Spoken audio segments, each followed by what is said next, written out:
Hello, this is Gerald Overmars. Time for another practical example of letter focuses. The full theory could overwhelm you with details like you have here, too many details, so you can hardly see what you have to focus upon. Each letter is part of a category. Basically, it is like either you have your own choices of what you pick out in space and see, okay, here I'm going to start from. This is from the position for what I see. Or it is different from what I think. So I go towards the things that are different and I follow all these directions that I get. That's the second category. The last category is more like the frame of the full definition, which we both see. So it's what I pick out, what you say how it is, and then I follow that, or really our definition that we have. These kind of three categories are always helpful to know in which category each letter is. The whole reason why the letters are in a certain category, it has to do with frequencies, it has to do with what we notice and what we pay attention to on the place, in a time frame, or into a full behavior influence. That's not what we're going to do. We're going to have it quite simple actually. So we will focus upon a word. We know the word, what it means, and it is an object that we also know. We name it. In this case, it's named the sparrow. In German, it's the Spatz.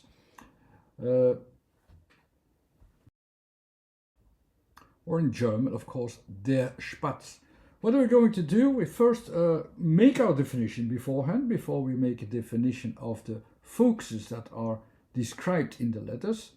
And the definition that we make is based upon, let's say, how I see a sparrow. How do I see what is really immediately visible in the sparrow, and how do I define the sparrow? So I use my definition, which probably is more or less the same thing as you see it, as everybody sees it, and how we recognize the sparrow. So how do I recognize the sparrow will be described first. So I have this sparrow, which I have it in, let's say, already two basic positions, or in some basic positions, somewhere in a tree or in a house, or hidden. It's all mostly hidden within a certain environment where it is protected. It's a pretty small bird as well, and it keeps itself mostly in a group or hidden behind everything, hidden from sight actually, so where it is safe. They will make some noise, some chattering noises, and as a preparation to jump to another place, to fly to another place. And it suddenly then, very quickly, goes to that place, towards that place. And in that way, you can see, okay, this is a sparrow. You can hear it already, it's a sparrow by these chattering sounds, but also it goes from this one place to another very quickly, from the hidden place from a hidden space, let's say, quickly towards another place in actually a quite quick moving ability, also to agility, I think is the right English word, to go to another place. So let's see how I see that now can I recognize these things already in the word sparrow, or as how it has been written with letters. We know already the S, what it is. The S is from the third category, so it is about this frame. So this frame, which I already recognize, so it comes from somewhere, a little bit unclear, but because it's somewhere in the tree. It's mostly it always, you see half of it, and then suddenly it appears and it goes into your frame, your full frame, where it shows its behavior. So that is also fitting to the letter S. The S is the behavior which is provoked by a feedback system, an estimating feedback system, that it says, okay, here I can appear. It appears from somewhere which is also hidden. You don't see where it comes from completely, or not very clear, or not important even. It's an open factor.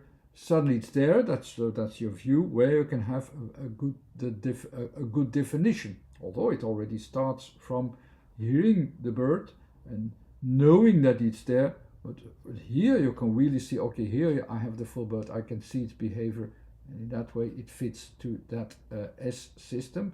That is about the first starting place is that estimation, like the bird says. I try to estimate where can I appear really. So in that way the letter S is a good choice. This is followed up by P, which is from the second category about a direction. So after, just like the bird makes a frame first line of the conditions, it sends the conditions with the S, are the conditions right? It also jumps to a certain direction. The letter P is about a direction of choice. You have a certain diagonals, because there it is, and it makes a choice. Okay, here this seems to be a good direction. So now I will make also a direction of change, and here the bird will appear. And there the definition also of the bird is more apparent, because here you can see it fully. And there also we can have our main focus. So because and that's the letter A from the first category. The first category always focuses upon the object itself. And here we have the object itself, which is now fully presented. And so with this move, I also come to my real starting point, or where the object of focus is fully visible. And then from here onwards, with sparrow, it's very easy to go to the German word, because here it is actually the bird which makes an estimation to go to a direction, appears and goes to a certain spot. It's almost like the word Spatz.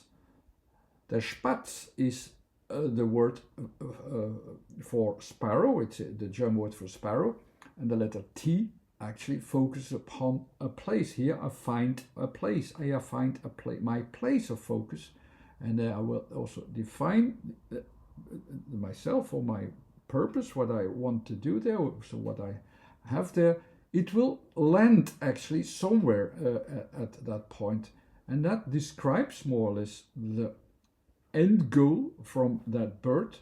But not just that, the end goal is not that we can find a spot. No, it is the bird which finds its spot via a certain behavior. And this behavior is expressed in the last letter, the letter Z, which is, again, about directions inwardly. And the Z is really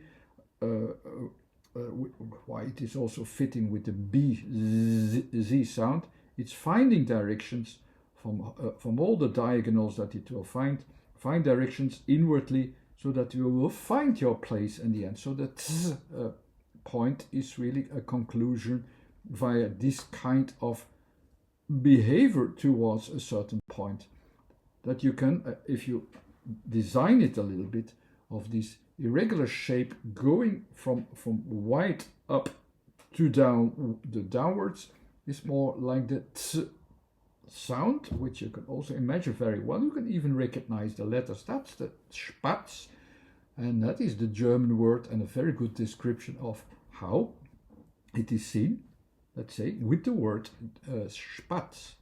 So what's different with sparrow then? The sparrow, it has the same starting point. So we have already the feedback system from the bird, where it starts from where it starts its behavior. It has a direction, and there you see the bird appearing. So now what is then different?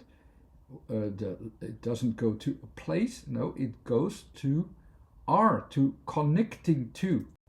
The connecting to letter is the letter R, which is also about a focus, but the focus of where can I have a connection, so that I can have can use this idea continuously all the time, because it's a good idea, and so that I connect from somewhere to somewhere, and and then also from there to somewhere else, and so on. So this is the R letter, which makes connections.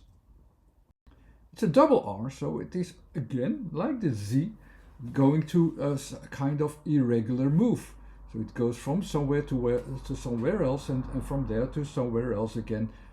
It makes this irregularity, which you also have in the word irregularity, with these R's as well. So you have this behavior connecting to places.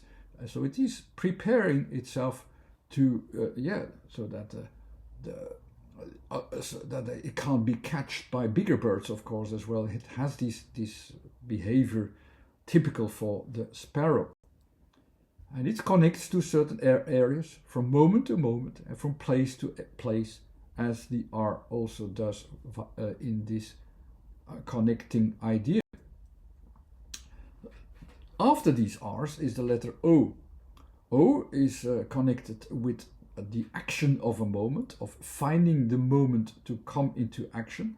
So it is, when it ends in this O, after the R's, it is also like it comes to the right moment. It comes to the right timed moment of action, because that's the letter O. And it lands into a different environment. That's the letter O. It's that different environment where you have, yes, that's the moment where my goal is, where I was focusing upon. So that's the description when the O is the follow-up after the rest of the word. And the word is almost like, it is expanding. So it doesn't stop there. It doesn't have that full action there. No, it has a somewhat action after that. It's expanding from there a little bit. It has a kind of after effect with directions, with its own purpose as well. That's a very good description of the behavior which we see in the bird, which in that way is described via the letters very well. That's it for this time. Next video will be another bird. Thanks again for watching. Bye.